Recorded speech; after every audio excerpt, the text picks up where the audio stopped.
So today, I want to talk about upgrading the mindset.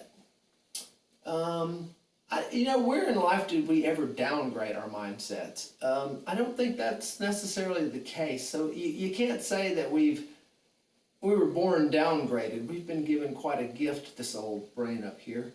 But sometimes how we apply that brain can really knock us down a notch or bring us up quite a few notches. So today I really want to talk about the mindset. So let's dig in and start with number one, a fixed mindset. This is the concept that everything is fixed, everything is the way it is, and there's nothing we can do about it. We know that's not true.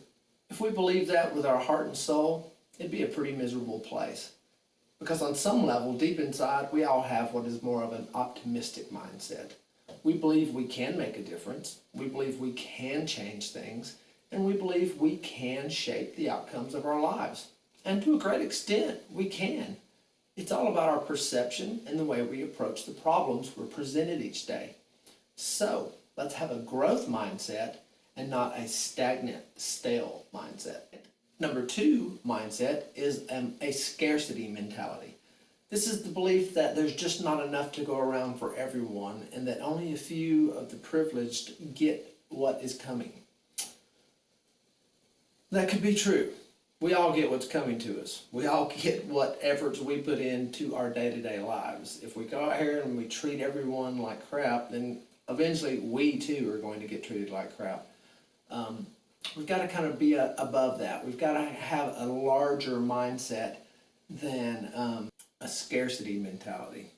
Instead, what we need is an abundance mentality. We need to believe that there is more than enough to go around, whatever we're talking about. There's more than enough good energy. There are more than enough smiles. There are more than enough positive attitudes. We simply have to embrace them, find them, be them, use them, live them. Nothing more, nothing less. Negative thinking. Negative thinking is driven mostly by hate and fear. Now, you may not agree with that, but I think if you dig deep and look, you're going to find that most negative thinking is simply driven by hate and or fear. We have to take that negative thinking and turn it into positive thinking. You've heard it 1,000 times before, the power of positivity. Well, it's not just lip service. There's some true science behind holding more positive thoughts and believing that you can do what is set out in front of you.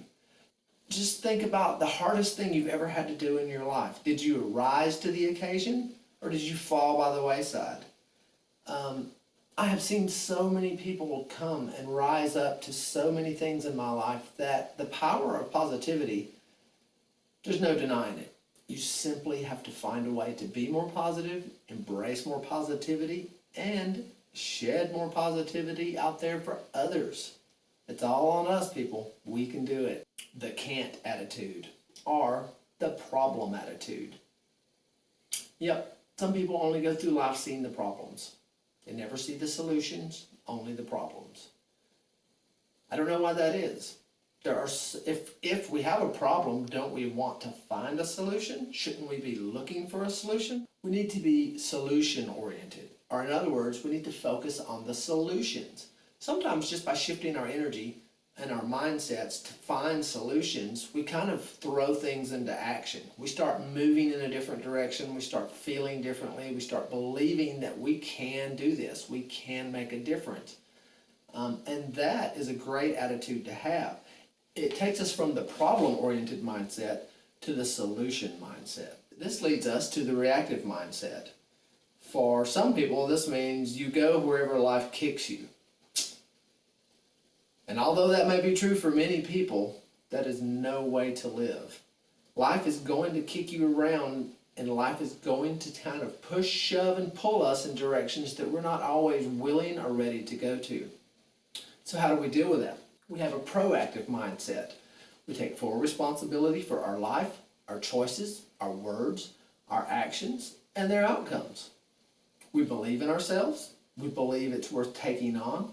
We believe it's worth us doing.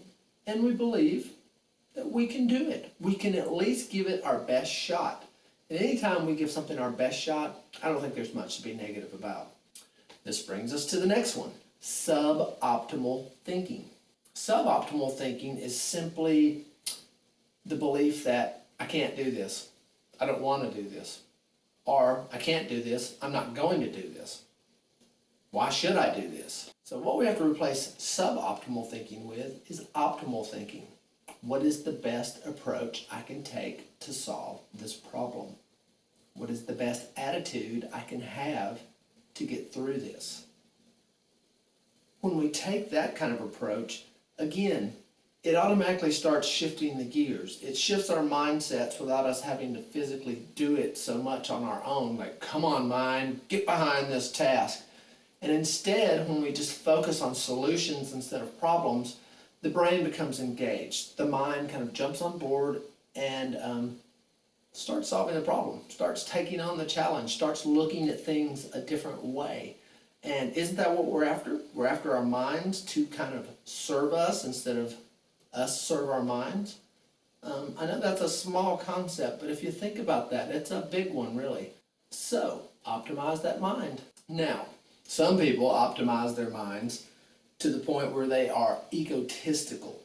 In other words, they believe their way or the highway. They've put in so much time, so much effort, and discovered so many things. They know better, they know it all. They've got the solutions, and if you don't listen, you're not really worth their time. Now, the problem with that is, what works for one person doesn't work for everyone.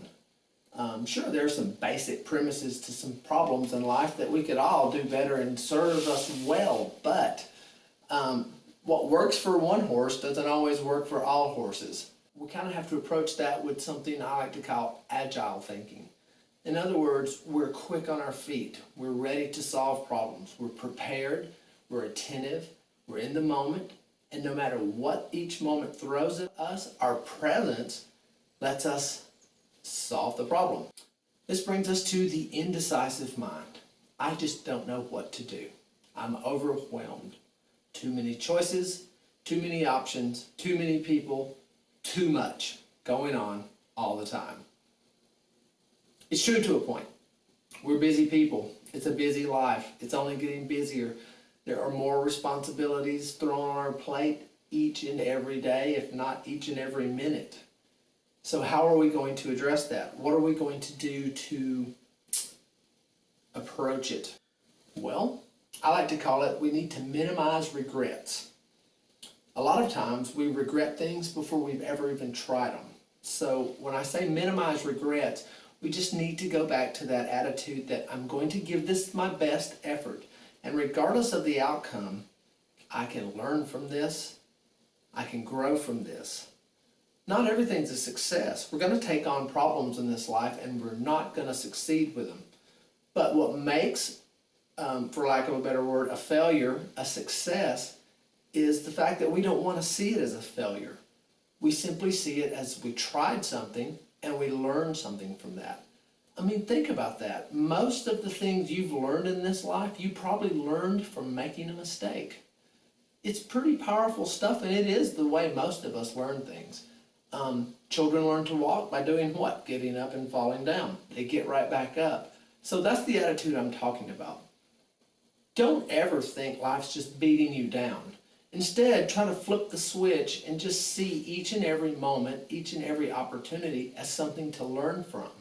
Because if we're learning, we're never failing. And that brings me to the closing. We overthink everything. We overthink our days, our minutes, our lives. We lie in bed at night awake overthinking things.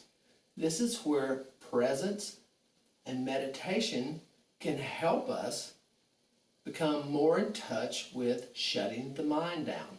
In other words, we should be able to just kind of sit on the cushion and watch our thoughts go by. We don't have to be a part of that. It's like a movie. I say, pull up the popcorn, get on your cushion, and simply watch the movie. Let your thoughts go by. Let them drift in and out. We always think that when we meditate, we should be just in some vapid space, some void. And that may be true for some people. But for many of us, It's showtime, and the brain just runs and runs and runs, and the thoughts pour through. And the key to that is to just be a spectator. Sit there, breathe, come back to your breath. Just let those thoughts go on by. Don't become attached to them. Don't judge yourself or the thoughts. Just let it come in the mind and let it go out of the mind. You'll move right on to the next thought. And if you're present, you'll start to learn something. You'll start to gather something. Meditation isn't always about just sitting there in some void with nothing happening. In fact, it's quite the opposite. A lot of things happen. It's what we learn from sitting there on the cushion and watching the show roll by that really shapes us more once we come off the cushion and live our lives each day than anything else we can do in this life. So, take all this into thought, give it a little review, and see where it applies in your own life. That's it for today. So everyone have a great one. Peace and love, Jim.